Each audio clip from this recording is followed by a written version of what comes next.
Nityanandam, I think it's live again. So here we go. How is everyone? Nice to see you again. We're going to continue with Bhagavad Gita. It's been quite a long time. Lots of stuff to talk about. Please share your comments and questions. This will be starting on page 8. The first episode of Bhagavad Gita, the sort of introduction, is on the Nityananda Sena YouTube page, so you can find it there. Just browsing through the documents, and we'll get started. The link is there for Bhagavad Gita Demystified, and yes, we're going to start on page 8. Just want to check that audio is there, which it looks like it is. And there. Great, it's working. So you can download your copy from the link in the description. And oh, looks like I'll have to edit it. Here, I'll give the link again. It looks like it's avoiding to be there. So where is it? Right here. I'll just share it now in the comments. Here. There it is. So everyone can download the Bhagavad Gita from that section. That link. And that's going to function. So hopefully can do more of these videos. Yes, you can see in the comments it's there in the near future. Because scriptures are important. If we just think about life, what is life? And what's happening? How we're living and why we're living the way that we're living. What is going on? What is really happening is that we are living either just by chance, we're either living by what we learn from other people, or even more rarely, we are living by conscious choice or intelligence. That's more rare. So if we look at if we look at how we should live and how we can live and what our options are, we have basically ourselves and other people, or maybe like even imaginations. So if we look at what are the sources of knowledge, intelligence that's available to us, we have our own experience, we have other people that we're living with, we have people who've lived in the past, and then we have some books. So we just look at where is the, like, even if we look at like human life, what is the experience of life that's available to us? What kind of options we have for that? So we have a lot of books. Actually, we have a lot of books about enlightenment. So these are mostly Vedas, Agamas. Bhagavad Gita is part of this, part of the enlightenment knowledge that's available to us. So specifically in Nityananda Sangha, we look at 108 Upanishads, Vedas, Agamas, Bhagavad Gita. So this is revelation from Lord Krishna to Arjun, basically, on the battlefield of Kurukshetra, which is what we're sort of experiencing now with coronavirus, what is going on the planet. So anyway, thank you. If you're here, awesome. Please share your comments and suggestions. And just going to find the book here and we'll get started. Nityananda, nice to see everyone. And here we go. So last time got up to page 8. which was just the invocation verse about to get started. So we're going to start there. Just do a little screen share here for a moment. See if we can do some fancy editing work here. How does this work? Wow, how about that? There's another version. So yes, this is going into page 8. Yeah, there it is. So where we're starting is here. The invocation verse of Bhagavad Gita says, I salute you, Lord Krishna, teacher of the world, son of Vasudeva, and supreme bliss of Devaki, destroyer of Kamsa and Chanara. The verse says that Krishna is the Jagat Guru.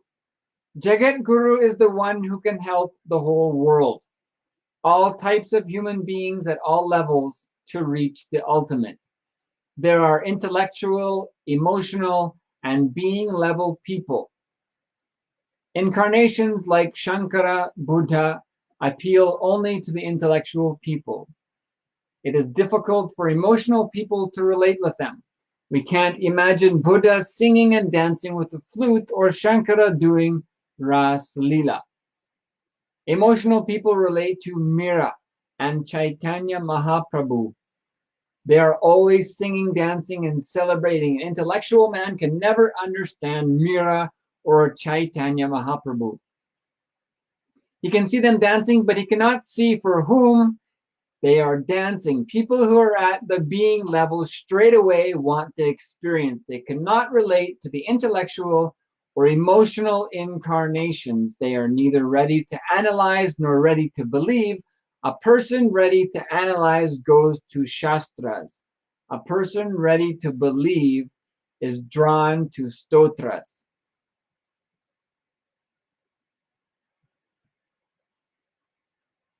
But a person who wants a straight experience wants a technology, the applied science.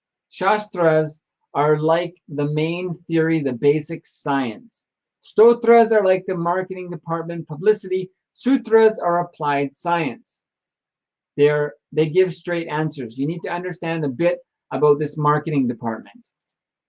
Great. So we have Shastras, Stotras, and Sutras. So Shastras are like knowledge weapons. It's like knowledge, intellectual. Stotras is like the love songs. Sutras is the practices you can do for being level experience. So Shastras, Stotras, and Sutras we have in the scriptures. So all the scriptures are revelation from consciousness. You are an intelligent being. I am an intelligent being, whether or not you believe it. Everyone is an independent, intelligent being. Not only that, but beings exist who don't have human bodies, and you can experience them. And I have experienced them in Paramashivoham program, which I actually put a link in the description. If you want to have that experience now, there's a next session starting on May 7th. So you can have that experience yourself. Believe it or not, it's possible. And you can have that experience actually, like when you sit and see, this is the thing is, right? When you sit and talk with friends, you're very clear, I'm an independent being, they're an independent being, we have a conversation.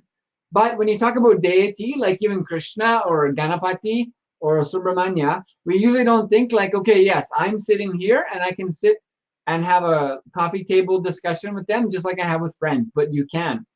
I had that experience during Ashtabhairava Darshan about 20 days ago. And I'll just quickly share what happened. We did a preparation and I went into a third eye meditation. I had a really strong experience. And I had the experience of sitting with the Ashtabhairavas. Ashtabhairavas are basically destroyers of negativity. So they support you to create what you want. So you're not the only intelligence that exists. I also exist. There's many other intelligent beings, and some of them don't have human bodies, believe it or not. You can access them. You can sit with them. You can talk with them. You can have conversations with them. It's not just you talking to you.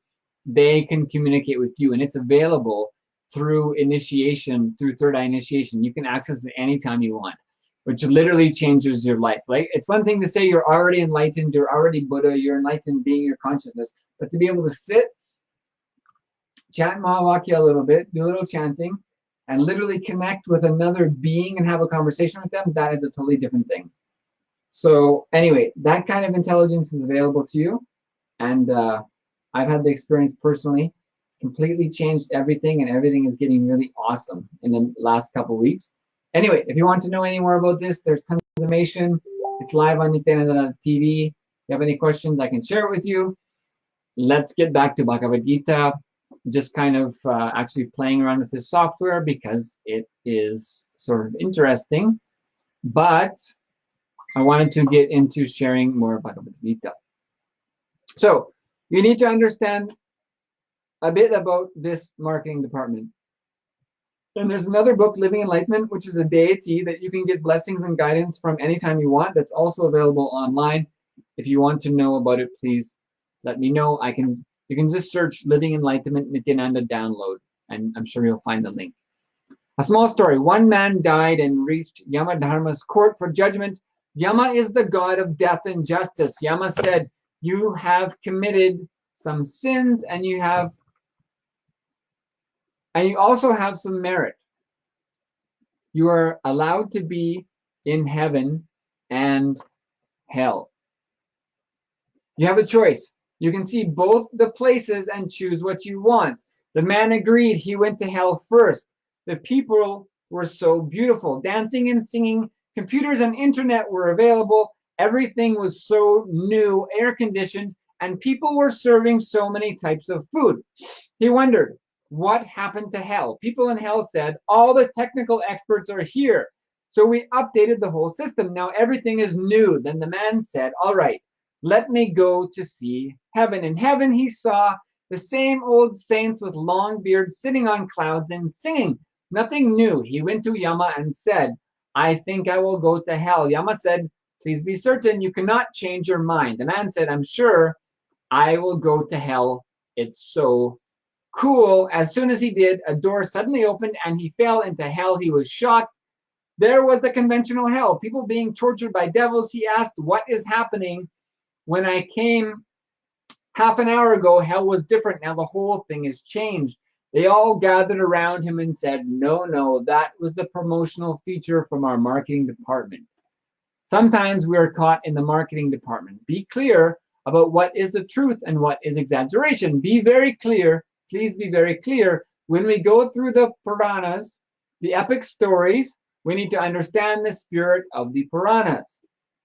There is a big difference between fact and truth. Puranas, our epics, are truths. They lead us to the truth. So while understanding stotras, we should understand the spirit of the stotras. Stotras are like love songs or devotional hymns for a lot of times an emotional connection. Puranas is the histories, the written histories of life basically on earth, but I mean on other dimensions also.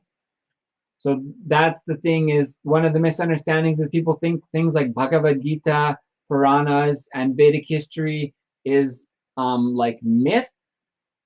So the thing is, if what is happening as our life right now, 100 years from now, it's history, and like 500 or 600 or 700 years from now, it becomes like legend, or 1,000 years from now. 2 or 3 or 4 or 5 or 6 or 7,000 years from now, 10,000 years from now, it becomes myth. So what starts as history over time only becomes myth. So this is not myth. It's not a useless thing. It's a history called as itihasa. Itihasa means like as it happened. So Puranas are histories. So this is why they're useful, because it tells the real story of real enlightened beings. And our consciousness is beyond time and space. Intelligence is beyond the limitations of time and space. So it's accessible to us all the time. So this is the awesome thing about enlightenment tradition. It's not just a story. It's literally an enlightenment experience that happened and is available to us as a science. That's what yoga is. It's the written down science of your consciousness. So we all have emotions that we're stuck in, fears and greeds that we're stuck in, but there's a way to come out. We're all stuck in certain fear, greed, lust, worry, discontentment, ego. all the same emotions. There's ways to come out of it. It's a simple science, actually. So that written down as a science, a roadmap to your consciousness, is yoga in written form. So yoga, even many people will know Patanjali's yoga that has 8 limbs like yama, niyama, pranayama, asana, dharana, dhyana, samadhi, and missing one, pratyahara. So these limbs are there. It's not a step-by-step thing. It's the experience of your life. So the thing is that all of these components are written in all of the Vedic scriptures and history and Puranas as what is the life that people call as Hinduism is actually a history of enlightened living. So people have called it as Hinduism and kind of related it as a religion, which, you know, until it's been compared with other so-called religions in the past 1,000 years or so, until then it wouldn't have even been seen as a religion, which is why we literally see thousands of different ways of living dharmic life with similar histories of Puranas and Vedic sciences like Ayurveda and yoga, is because it's a simple science of life. You can call it religion, but it's not religion in the sense that it's a doctrine or a set of things you have to believe. It's over time the revealed sciences of living that come in this form of shastras, or written form that's revealed through enlightened beings, that comes in a written, becomes as a written text. So that's called pramana, which is like a truth. Pramana is experience of truth. Shastra pramana is the experiential truth of the written enlightenment sciences. So the enlightened beings that experience that, that's called apta pramana. Apta, the aptas, the lineage of enlightened beings who have experienced the Shastra Pramana, the written experience of truth in their own life, Apta Pramana. That gets reproduced as living enlightened masters, which is Atma Pramana. And our own experience, Sakshi Pramana. So these are the 4 sources of experience of truth in life: the enlightenment books, the enlightened masters of the past, the enlightened masters now that can give the experience to you. This is the pramanas, the experiential ways of experiencing truth. So let's go back to, they lead us to the truth. So while understanding stotras, we should understand the spirit of the stotras. The next level people, the being level people, want neither shastras nor stotras. They straight away want the applied science technology. For them, Shiva, the creator of Vijnana Bhairava Tantra, is the answer. All the great meditation techniques he delivered are for being-oriented people. Zen masters are ideal for these people. So this is sutras, the techniques. So we have shastras, stotras, and sutras, the intellectual knowledge, the emotional love songs in devotion, and the sutras, the techniques of enlightenment. Tantra means basically applicable technique. Vijnana Bhairava Tantra is a very well-known revelation from the conscious sciences, the intelligent being Shiva revealing a set of approximately 111 techniques to experience your own self as an enlightened being. Krishna can relate to people at all 3 levels. If you're intellectual, he is Gita Krishna. If you're emotional, you have Radha Krishna, the beloved of Radha. He can sing and dance. He can give you the ultimate emotional fulfillment. For the being level people, he offers the truth dhyana yoga, the path of meditation techniques in the Gita. So we have various levels of enlightened beings. We have regular people. We have mystics who can experience enlightenment, but they maybe don't know how to teach it or give experiences. We have enlightened masters who can give you some experience through techniques. Then we have incarnation or avatar, who just by their presence, just by a look, just by remembering them, they give you enlightenment experience. So they can literally tell you the experience they're going to give you, And just by telling you that, or just by remembering them, you have the experience. So this is the being level, enlightenment conscious level of beings like Krishna. So we have Dash Avatar, which is 10 enlightened beings, including Buddha often, and Lord Ram, that you may be familiar with, Pausharam. These major avatars, these incarnations, that I'm an incarnation of consciousness in this body. So many beings, many forms of consciousness have incarnated in human form over time. So there's 10 major ones that are kind of documenting the evolution of consciousness on Earth over time that has been revealed through many enlightened beings and documented through Shastras. So anyway, all this stuff is going on, and it's not unavailable. It's totally available. So that is what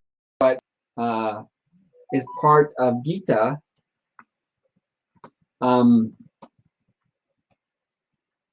Is the ability to benefit from the ancient enlightenment sciences revealed over time. So, next. Sorry, I don't know how much past 20 minutes people will watch, but it's fun to explore all of these things. So I'll learn better how to deliver it in a better way in the future. For now, I'm just going to continue. It's awesome to relate to Krishna and Swamiji through the enlightenment scriptures. So here we have, we're just talking about Jnana Yoga. Krishna is complete fulfillment. So this is Krishna. He's full incarnation of consciousness. He can relate to everyone at every level. That's one of his unique abilities. His very life is a technique that leads you to enlightenment. His body language is a sutra for enlightenment. Understand that Rama will lead you to dharma, righteousness. If you follow what Rama did, you will have dharma. But with Krishna, you will straight away have moksha, liberation. His very being is a technique. That is why there is a word in the Bhagavatam, ancient Indian epic, called Leela Dhyana. Just remembering the Leela, the playful pranks of Krishna, is meditation. That's what. Just remembering Avatar, enlightened incarnation, full incarnation of consciousness, liberates you. Just remembering them. This is the blessings of the pure consciousness taking human form for the benefit of future humanity. The great sages were once disturbed by the singing and dancing of the gopikas, the cowgirls who were Krishna's playmates. They thought we sages are sitting with closed eyes trying to meditate with long faces and nothing is happening. These gopikas are so happy and always singing and dancing. What is really happening in that place? So they went to Krishna's birthplace, Vrindavan, to see what was happening. So they came down to see the gopikas, but the gopikas did not receive them well, nor did they care to listen to what the sages had to say. They were happy and in total contentment in the reminiscences of Krishna. The sages asked, "What is this? We are great sages. We have come all the way to see you, and you are not even receiving us properly." One gopikas asked the sages, "Who are they?" "We meditate in our heart on his feet," explained one of the sages. The gopika said, "Meditate on his feet? We're playing with his entire form. Come, we will show you how we play with him. You say you're trying to remember him. We are trying to forget him. He is so much in our being, we are unable to forget him." "You cannot forget me," says Krishna. "Many people ask, Swamiji, should we remember you? Should we take you as our master?" I tell them, never make that mistake. If I'm your master, you will not be able to forget me. That is a real scale to know if I'm your master or not. Only when you can forget me, devotion has happened in you. Only when you can't forget me, devotion has happened in you. Krishna appeals to the being level people who want an experience straight away. Just by his will, he can give them that experience. He can give the experience of enlightenment to Arjuna just by showing him his cosmic form.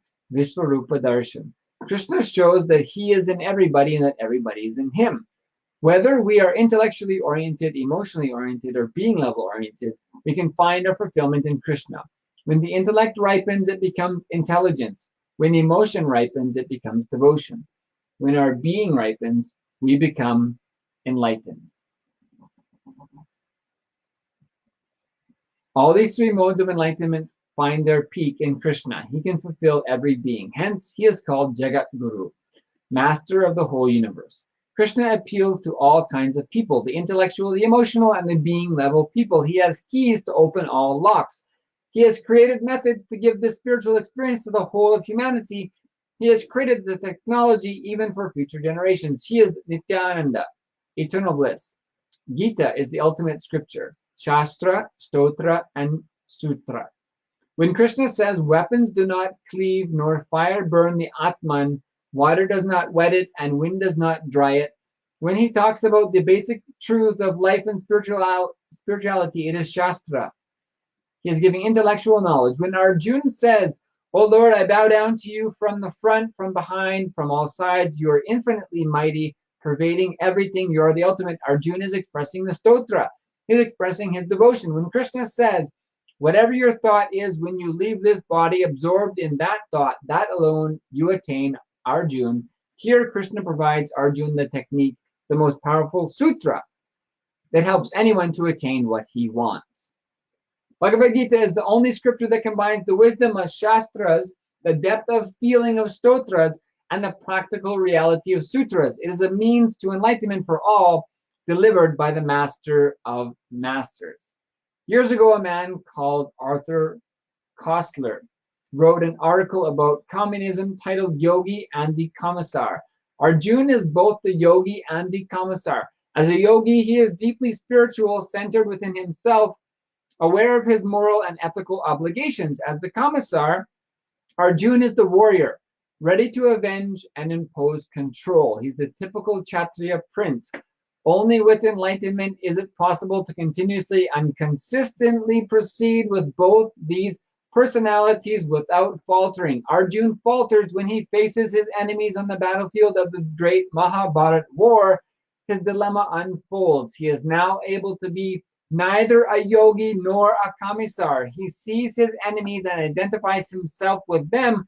In front of him are his mentors, family, and friends. They are his extension, his lineage, and his identity. He can no longer pretend that he is the ultimate warrior, the commissar, who can dispassionately dispatch them to death. Arjuna's dilemma is the dilemma of humanity.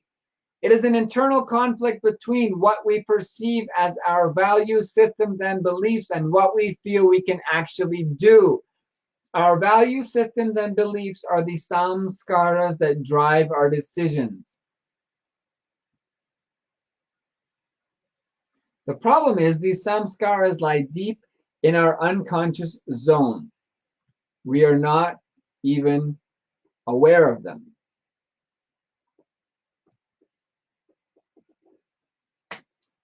Arjuna understood his Kshatriya code of conduct very well. This code demanded that he could not turn down a righteous challenge to fight and gamble. However, his deep-rooted attachment to his clan and lineage proved stronger than what he considered his duties to be. Those feelings were far stronger than his moral code of conduct. Arjuna's samskaras were primal. They related to survival issues. By killing his clan members, he was in effect destroying a part of himself. No code of conduct was worth that destruction. That was his dilemma. Each of us is caught in such a dilemma at one time or another. We are taught to follow certain societal rules and regulations. As long as our basic desires are in tune with these societal and religious rules and regulations, we have no problems, no dilemma. However, our dilemmas start when what we seek and the path we need to follow to achieve them violate these rules and regulations. Everyone without exception has inbuilt guilt for violating the commandments of religion and society. We fear that some unseen forces will punish us for these violations. Desire versus guilt is our dilemma, always. In almost all cases, if the desires are strong enough, desires win. Rules and regulations can wait. We say, let the worst come. We can always work out some means of appeasing these godly forces. We think, what are temples and priests for? The truth is that society and religion encourages us to think this way. They know that no one can be controlled 100%. Let us control them through fear and greed. If they were all good all the time, it would be difficult to control them. We shall be out of business. They will deal directly with the unforeseen forces and not need us. So let us install rules and regulations that cannot be observed by most of them. People will violate them and stumble. Then we can control them through the fear of God. Such is the genesis of religious guidelines and societal regulations. Some religions are based only on such guidelines without any intelligent and acceptable reasoning to support the regulations. It is almost as though they are established so that we break them and feel guilty. Once we feel guilty, we are caught. In a spiritual sense, there is no such thing as sin. As the Tao religion says, good is mixed with bad. There can be no light without darkness, nor good without evil. When you become truly aware, you realize that there are no sins. Whatever happens to us happens as a result of natural laws. The realized ones flow with that realization. When one has compassion for every living being, one can do no harm to another. There can be no sin. And therefore, there is no guilt either. Arjun's progress on this path of self-discovery is the path of Bhagavad Gita. That can also be our path if we internalize the message of Gita. When there is no variation between what we wish to do and what we believe in, we act in total fulfillment and awareness. We have no dilemma. We are in fulfillment. All of us are born with pre-existing desires. This is called prarabdha karma. They carry their own energy for fulfillment in that lifetime. We come down to planet Earth with enough energy and resources to work out our prarabdha karma. There are three types of karma: sanchita, prarabdha, and agamya. Sanchita karma is our complete bank of unfulfilled karmas, like our safe deposit box or the files archived in our office vault.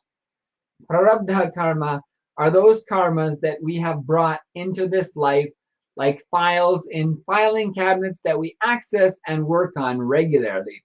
Agamya karma is like the new files that we keep creating on our table. New karma that we create in every life. We must exhaust all three types of karmas to experience enlightenment. Sanchita karma is all that we have accumulated over many births. When we are born, we bring enough energy to exhaust this prarabdha karma. In the time between death and the next birth, the body-mind system lapses into unconsciousness, into coma, as the energy leaves matter, the body. When the energy enters another body-mind, the memory of the prarabdha karma we have chosen for this birth is erased. Therefore, when we are reborn in another body, we no longer remember why we were born or with what purpose we have chosen this birth. This is the root cause of our dilemma. Incarnations and enlightened beings choose a conscious birth with full awareness of the reason for birth. Arjuna is not at that stage, nor are most of us. Fortunately, it is possible to become aware of our prarabdha karma. We can then work towards its fulfillment during the life without accumulating more karma, agamya karma, in this lifetime. By exhausting the prarabdha that we brought with us and by not accumulating more agamya, we reduce our sanchita karma.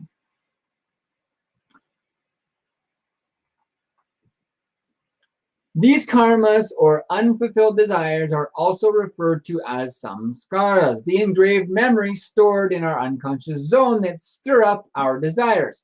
Vasanas, or our mental setup, are the mental patterns we carry over from previous births into the current birth. These three words can be used interchangeably for all practical purposes, although they do have separate, deeper meanings. By understanding the nature and types of samskaras, vasanas, and karmas that we carry over into this birth, we can work towards their fulfillment. Then our stock of samskaras diminishes. The Ananda Spurana and Nityananda Spurana programs, the Life Bliss program, level 1 and level 2 courses, address these karmas. In both workshops, participants learn about their samskaras, what motivates their behavior, and how to dissolve these karmas. In a sense, we begin to understand our opening balance of desires in this life, the karma we accumulate during this lifetime, and how to work on and release them while alive. These teachings are not meant for Arjuna alone. They are meant for all of us so that we dissolve our samskaras, resolve our dilemmas, and experience the ultimate truth. Wow. So I'm going to stop there. That's page 16. Next is Planet Earth is a Battlefield. Dhritarashtra said. This is verse 1.1. Wow, this is awesome. So, that's it for today. This is so awesome. I can't wait to get into the actual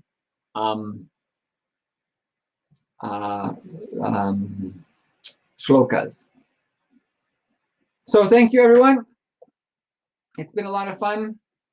And that's all. Please share your thoughts, comments, feelings. Also, one being named Sri Nitya Ashutoshananda has also recorded an audio version of Guru Gita, which you can find by searching Sri Nitya Ashutoshananda on YouTube. Then Guru Gita is amazing. It's short, but it's super amazing. So he has an audio version he's recorded on there. You can find that also. Thank you, everyone. We'll see you next time. Just going to close it down here. Thank you very much. Nityanandam.